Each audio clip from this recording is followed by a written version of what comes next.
Hello दोस्तों आज आपको एक रिवीजन करा रहा हूँ रूल का, जो मेरे को लगता है एग्जाम पॉइंट ऑफ व्यू से बड़ा इंपॉर्टेंट रहने वाला है। और बड़े डिटेल के अंदर इसका रिवीजन कराऊंगा और बड़े अच्छे तरीके से आपको ये लर्न भी हो जाएगा। और मुझे ऐसा लग रहा है कि इसको लेके एग्जाम में बिल्कुल क्वेश्चन पूछा जा सकता है, एमसीक्यू भी हो सकता है और ये सब्जेक्टिव क्वेश्चन भी बन सकता है। तो टॉपिक होगा हमारा कौन सा, ई वे बिल है। तो सबसे पहले क्वेश्चन बना के सारा लर्न कराता हूं कि सर ये रूल 138 क्या है। तो बच्चों रूल 138 ई वे बिल का है। सर ई वे बिल कब बनाना पड़ता है? तो बच्चों ई वे बिल तब बनाना पड़ता है जब आप रजिस्टर्ड हो, चाहे आप कंसाइनर हो या फिर क्या हो, कंसाइनी हो, आप रजिस्टर्ड हो और आप क्या कर रहे हो, मूवमेंट ऑफ क्या कर रहे हो, गुड्स कर रहे हो। ठीक है सर, हम मूवमेंट ऑफ गुड्स कर रहे हैं तो कितने भी गुड्स की वैल्यू होगी तो क्या हमको ई वे बिल बनाना होगा? नहीं बच्चों, आपको ई वे बिल तभी बनाना होगा जब आप जिन गुड्स का मूवमेंट कर रहे हो उनकी एग्रीगेट वैल्यू 50,000 रुपए से ज्यादा हो तो आपको ई वे बिल बनाना पड़ता है। सर वैल्यू के अंदर जीएसटी अमाउंट तो इंक्लूड नहीं होता ना, ऐसा हमको 15 सेक्शन 15 ने सिखाया था। नो बच्चों, ई वे बिल के पर्पज से आपको जीएसटी का अमाउंट भी इंक्लूड करना पड़ेगा। सीजीएसटी, एसजीएसटी, आईजीएसटी, ये आपको क्या करना पड़ेगा, इंक्लूड करना होगा। और 50,000 से ज्यादा होगा तो करना होगा। क्या सर हमको एग्जाम गुड्स भी क्या करने, कंसीडर करने? नो बच्चों, आपको ये सिर्फ और सिर्फ किसके रेस्पेक्ट में बनाना है? टैक्सेबल गुड्स के रेस्पेक्ट में ही क्या करना है, बनाना है। नील गुड्स को, नील रेटेड को, होली एग्जेम्प्ट को, नॉन टैक्सेबल को कंसीडर नहीं करना है। ठीक है सर, बात समझ में आ गई। तो सर फिर रूल 138 क्या है, 138 ई क्या है? तो बच्चों रूल 138 ई बेसिकली क्या है, रेस्ट्रिक्शन है। सर किस बात पे क्या लग रही है, रेस्ट्रिक्शन लग रही है? बच्चों रेस्ट्रिक्शन लग रही है आपके फर्निशिंग पे। सर किस किस बात की फर्निशिंग, क्या फर्निशिंग पे रेस्ट्रिक्शन है? तो बच्चों आप इंफॉर्मेशन क्या नहीं कर सकोगे, फर्निश नहीं कर सकोगे। सर कौन सी इंफॉर्मेशन और कहां फर्निश नहीं कर सकेंगे? बच्चों ई वे बिल बनाने के लिए जब आपको गुड्स की इंफॉर्मेशन उसके पार्ट ए में जो देनी होती है कि डिलीवरी चालान है, टैक्स इनवॉइस है, सीकेडी फॉर्म में, एसकेडी फॉर्म में, जॉब वर्क है, एग्जीबिशन के लिए क्या कर रहे हो, लेके जा रहे हो। ओके, तो ये सारी इंफॉर्मेशन जो देनी होती है, इस इंफॉर्मेशन पे रेस्ट्रिक्शन लग जाएगी। सर लेकिन रूल 138 ने तो कहा है कि अगर आप रजिस्टर्ड हो, ठीक है, और आप मूवमेंट क्या कर रहे हो, कॉज कर रहे हो, चाहे आप कंसाइनर हो या फिर आप कंसाइनी हो, तो जो भी हो, अगर आप मूवमेंट कॉज कर रहे हो और आपके टैक्सेबल गुड्स की वैल्यू 50,000 रुपए से ज्यादा है तो आपको क्या करना पड़ेगा, ई वे बिल बनाना पड़ेगा। और अभी तो आप कह रहे हो कि हम आपको पार्ट ए में इंफॉर्मेशन फिल नहीं करने देंगे तो ई वे बिल बनेगा ही नहीं। बात सही है बच्चों, इसका मतलब रूल 138 ई क्या है, बेसिकली ओवरराइडिंग है, क्योंकि इसकी शुरुआत होती है नॉट विद स्टैंडिंग एनीथिंग, किससे, कंटेंट से। तो ये आपके रूल 138 को भी क्या कर जाएगा, ओवरराइड कर जाएगा। ठीक है, अब सर यहां पर मैं इंफॉर्मेशन नहीं दे सकता, तो मैं क्या नहीं दे सकता, मैं जो आउटवर्ड मूवमेंट कर रहा हूं उस पे नहीं दे सकता, या फिर जो मैं इनवर्ड मूवमेंट कर रहा हूं उस पे नहीं दे सकता। बच्चों सवाल बढ़िया, बहुत शानदार है। आप इंफॉर्मेशन पार्ट ए में नहीं दे सकते, कौन सी? जो भी आप क्या कर रहे हो, आउटवर्ड मूवमेंट ऑफ क्या कर रहे हो, गुड्स कर रहे हो, आप उसकी इंफॉर्मेशन नहीं दे सकते। ठीक है, तो सर मैं अगर आउटवर्ड मूवमेंट कर रहा हूं और वो मूवमेंट कॉज कौन करवा रहा है, अगर मेरा कंसाइनी करवा रहा है, मेरा कंसाइनी करवा रहा है, तो वो तो ई वे बिल क्या कर सकता है, जनरेट कर सकता है। बहुत बढ़िया क्वेश्चन है। तो सुनो बच्चों, कोई रेस्ट्रिक्शन नहीं है किस पे, कंसाइनी पे और किस पे, ट्रांसपोर्टर पे। ठीक है, तो अगर मूवमेंट कॉज हो रहा है, अगर वो कंसाइनी क्या कर रहा है, मूवमेंट कॉज कर रहा है, गुड्स की वैल्यू 50,000 से ज्यादा है, तो रेस्ट्रिक्शन आप पे है, उस पे कोई रेस्ट्रिक्शन नहीं है, वो ई वे बिल क्या कर सकता है, बना सकता है।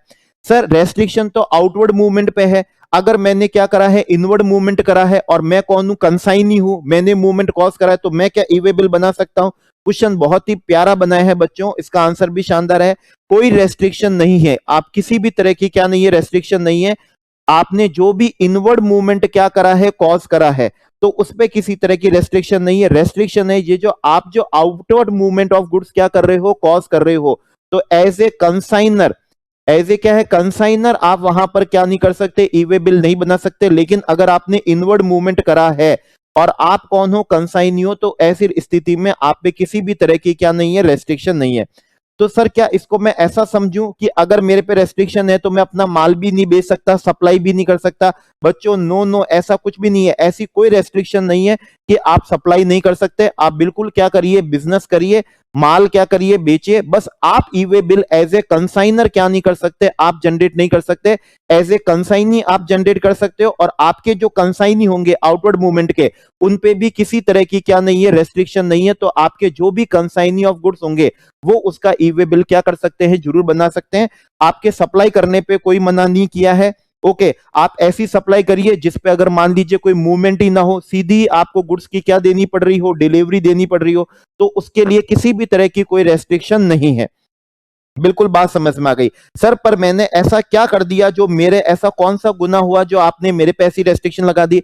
बच्चों, आपने कोई ना कोई क्या करा है, डिफॉल्ट करा। सर मैंने ऐसा कौन सा डिफॉल्ट कर दिया जिसकी वजह से मेरे साथ में क्या हो रहा है, ऐसा हो रहा है?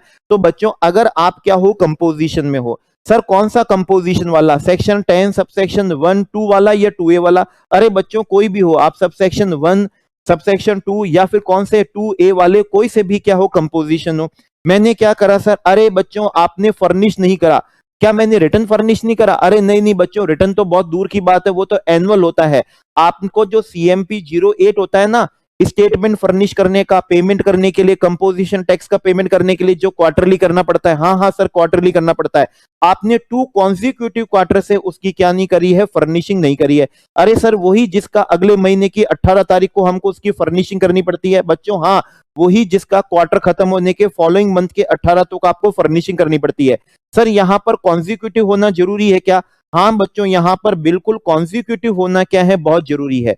ये आपका डिफॉल्ट क्या होगा, कॉन्जिक्यूटिव होगा। और वो भी कॉन्जिक्यूटिव कौन से होनी चाहिए, 2 क्वार्टर होंगे तो ही होगा।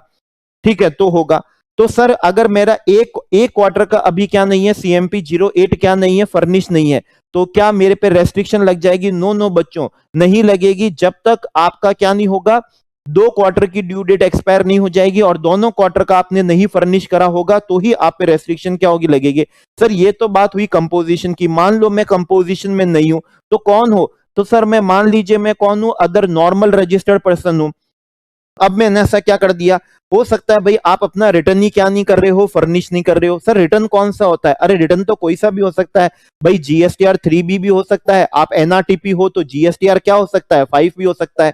ठीक है, आपकी जो भी क्या होती है, ड्यू डेट होती है। सर ड्यू डेट क्या होती है? अरे भाई GSTR 5 वालों की तो क्या होती है, 13 होती है, और 3B वालों की 22 या फिर 24 कुछ भी हो सकती है। तो जो भी आपकी ड्यू डेट है, आपने क्या नहीं करी, फर्निशिंग नहीं करी। सर कैसे फर्निशिंग नहीं करी? तो वही आपने 2 कॉन्जिक्यूटिव टैक्स पीरियड की आपने क्या नहीं करी, फर्निशिंग नहीं करी। सर ये टैक्स पीरियड क्या होता है? अरे बच्चों, टैक्स पीरियड आपका मंथली भी हो सकता है, और अगर आप QRMP स्कीम वाले हो तो आपको तो क्वार्टरली रिटर्न भी क्या करना हो सकता है, फाइल करना हो सकता है। तो आपका जो भी टैक्स पीरियड है, मंथली है तो मंथली, और क्वार्टरली है तो क्वार्टरली। आपने 2 कॉन्जिक्यूटिव टैक्स पीरियड के क्या नहीं करे, फर्निश नहीं करे।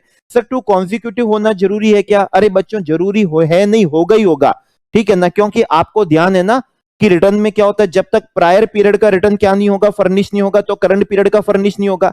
तो ऐसी स्थिति में अगर आपने 2 टैक्स पीरियड के रिटर्न फाइल नहीं करे, तो ये तो ऑब्वियस बात है कि वो टैक्स पीरियड कौन से रहेंगे, ऑब्वियस है कि वो कॉन्जिक्यूटिव रहेंगे। क्योंकि ऐसा पॉसिबल ही नहीं है कि हम कहें अप्रैल का तो फाइल आपने कर, अप्रैल का फाइल नहीं करा, फिर अप्रैल मई का आपने फाइल कर दिया और जून का फाइल नहीं करा। क्योंकि लॉ खुद क्या बोलता है, जब तक आप पहले का क्या नहीं करोगे, फाइल नहीं करोगे, तो आप मई का फाइल कर ही नहीं सकते थे। तो ये तो बड़ी ऑब्वियस बात है, यहां पर कौन सी कॉन्जिक्यूटिव वाली, यहां पर बड़ी क्या है, ऑब्वियस बात है। ठीक है सर, तो मैंने, और मेरा टैक्स पीरियड मंथली भी हो सकता है, और क्या हो सकता है, क्वार्टरली भी हो सकता है।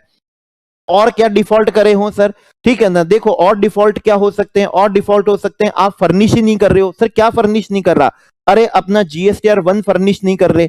सर मैं क्या कंपोजिशन वाला हूं? अरे बच्चों कैसी बातें करते हो, आपको ध्यान होगा कंपोजिशन वालों को GSTR 1 कहां फाइल करना पड़ता है, और उनको नहीं फाइल करना पड़े इसीलिए तो उनके लिए कंपोजिशन लाए थे।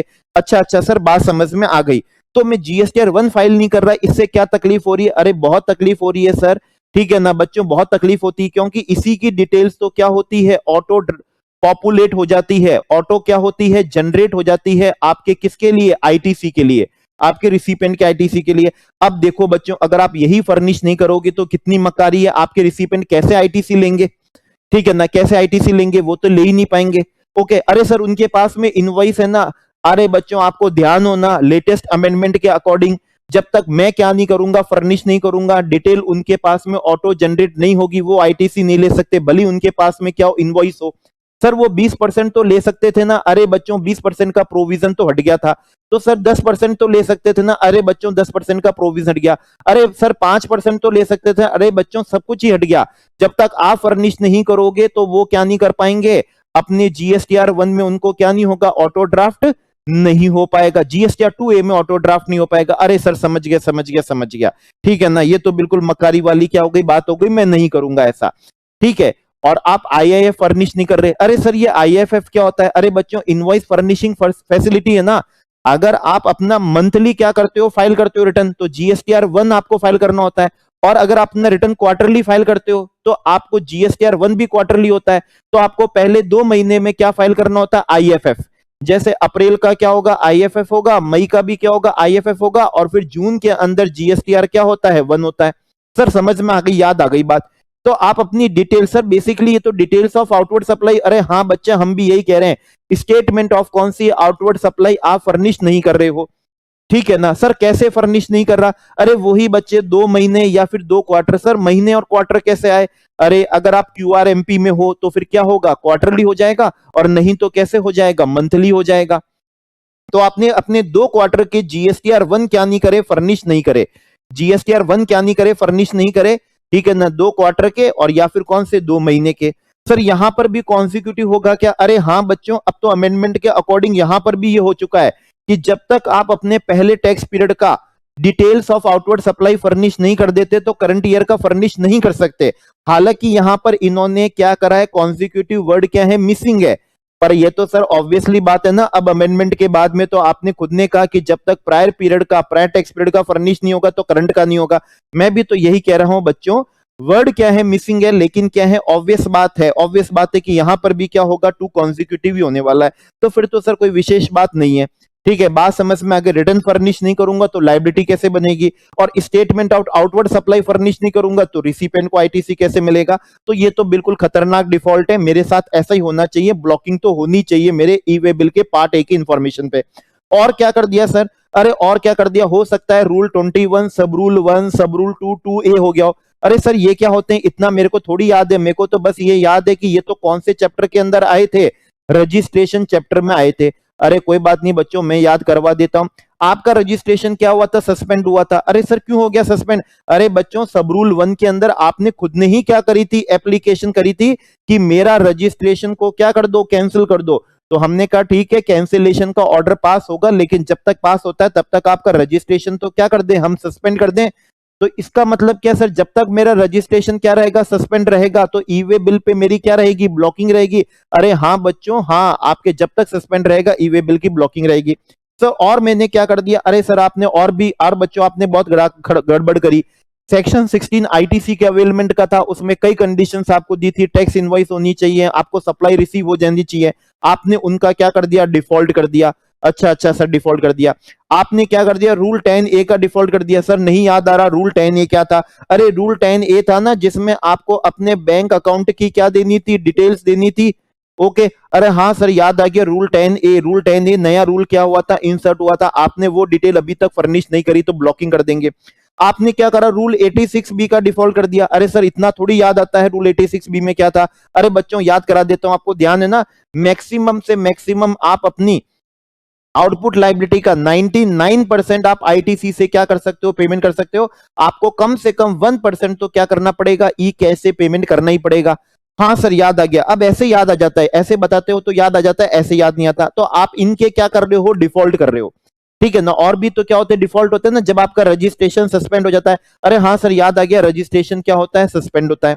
और क्या करा सर मैंने, अरे और आपने क्या करा, ऐसा करा सकता है, जीएसटीआर 1 की डिटेल तो क्या दे रहे हो, ज्यादा दे रहे हो, और जीएसटीआर 3B में क्या दे रहे हो, कम दे रहे हो। ऐसा करने से क्या होगा, देखो 1 की डिटेल तो ऑटो ड्राफ्ट हो जाएगी आपके रिसिपेंट को 2A में, तो वो तो आईटीसी ले सकेंगे। लेकिन अगर 3B में आप डिटेल्स क्या दोगे, कम दोगे, तो आपकी लाइबिलिटी कम आएगी।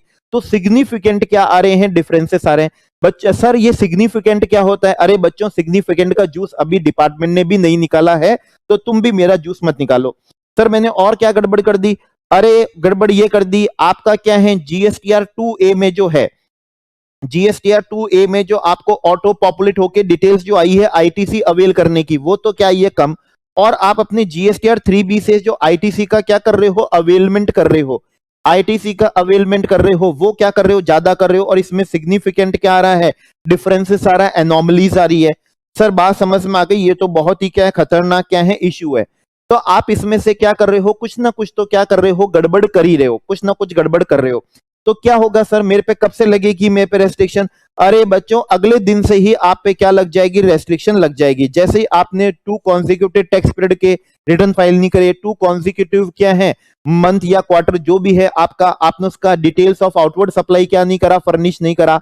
आपने 2 कॉन्जिक्यूटिव क्या है, आपका जो भी टैक्स पीरियड मतलब क्वार्टरली है, उसके कंपोजिशन वाले ने सीएमपी 08 क्या नहीं करा, फर्निश नहीं करा, तो अगले ही दिन से क्या हो जाएगा, आप पे रेस्ट्रिक्शन लग जाएगी। सर पहले जो मैंने क्या कर दिया, ई वे बिल बना दिया, तो उसके मूवमेंट पे तो कोई दिक्कत नहीं आने दोगे ना? अरे बच्चों, उसके मूवमेंट पे किसी भी तरह की दिक्कत नहीं आने देंगे, उस पर कोई दिक्कत नहीं आने देंगे। लेकिन हाँ, ठीक है ना, अगले दिन से अब ई वे बिल बनाने पे क्या लग जाएगी, रेस्ट्रिक्शन लग जाएगी। आप पार्ट ए में गुड्स की डिटेल नहीं दे पाओगे। अरे सर, गुड्स की डिटेल नहीं दे पाएंगे तो ऑब्वियसली बात है, फिर तो मैं तो ई वे बिल जनरेट कर ही नहीं पाऊंगा। हाँ बच्चों, आप ई वे बिल जनरेट नहीं कर पाओगे। अरे सर, एक सवाल है, मान लीजिए मैंने अपना डिफॉल्ट थोड़ा बहुत गुड कर लिया। अरे बच्चों, ये थोड़ा बहुत गुड क्या होता है? सर मेरे टॉप 2 कॉन्जिक्यूटिव के थे ना, ठीक है, टैक्स पीरियड की रिटर्न फाइल नहीं थे, डिटेल्स ऑफ आउटवर्ड सप्लाई नहीं थी, सीएमपी 08 नहीं था। मान लीजिए मैंने अभी एक टैक्स पीरियड का क्या कर दिया, फाइल कर दिया, एक टैक्स पीरियड का क्या कर दिया, फाइल कर दिया। ओके, मेरा अब डिफॉल्ट तो क्या हुआ, गुड हुआ। अब बोलिए क्या होगा, रेस्ट्रिक्शन हट जाएगी। डिपार्टमेंट ने क्वेश्चन की तारीफ करी, डिपार्टमेंट ने कहा यस, ये बात बहुत शानदार है। जैसे ही आप डिफॉल्ट गुड कर दोगे, एक रिटर्न फाइल कर दोगे, एक जीएसटीआर 1 क्या कर दोगे, फाइल कर दोगे, सीएमपी 08 क्या कर दोगे, फाइल कर दोगे, आप पे रेस्ट्रिक्शन क्या कर दी जाएगी, रिमूव कर दी जाएगी। सर मैं बाहर गया हुआ था, मैं बीमार था, इस वजह से रिटर्न फर्निश नहीं कर सका, इसलिए मैं कंपोजिशन में 2 क्वार्टर हो गए मेरे को, अभी तक मैं टैक्स का क्या नहीं कर सका, पेमेंट सीएमपी 08 फर्निश नहीं कर सका। मैं तो बीमार था, विदेश क्या था, दौरे पे था। ओके, इसलिए मैं क्या नहीं कर सका, जीएसटीआर 1 की क्या नहीं कर सका, फर्निश मंथली या क्वार्टरली में फर्निश नहीं कर सका। ओके, ऐसा था। डिपार्टमेंट ने कहा अरे ऐसा था ना, तो एक काम करो ना यार, तुम क्या कर दो, हमको एप्लीकेशन कर दो। हमने कहा सर हम कौन? तो डिपार्टमेंट, अरे यार कमिश्नर को क्या कर दो, एप्लीकेशन कर दो। सर कौन से फॉर्म में करें? अरे बच्चों, ई वे बिल 05 फॉर्म है ना, इसमें कर दो। सर इसमें क्या करें? अरे इसके अंदर सबसे पहले ये देखो आपके सफिशिएंट कॉज क्या है या नहीं है। अगर आपके सफिशिएंट कॉज हुए, सर मान लीजिए सफिशिएंट कॉज है, तो फिर क्या होगा, अरे फिर उस केस में फिर कोई दिक्कत नहीं है, कमिश्नर क्या कर लेगा, रीजंस क्या कर लेगा, रिकॉर्ड कर लेगा।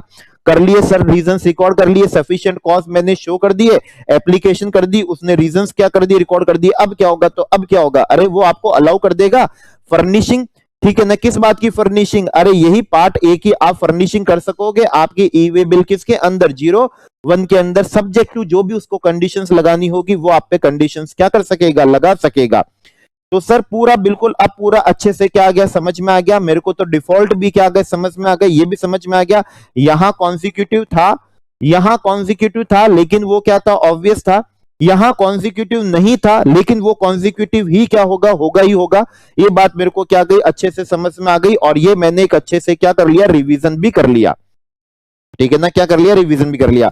और बच्चों ये सारी बात हमारी बुक के अंदर ऑलरेडी क्या है, मेंशन है, ई वे बिल के अंदर, रूल 138 किसके अंदर, ई के अंदर। और ये बुक ऑलरेडी टेलीग्राम पे क्या है, अवेलेबल है। आप पढ़ना चाहें तो डाउनलोड करके क्या कर सकते हैं, पढ़ सकते हैं।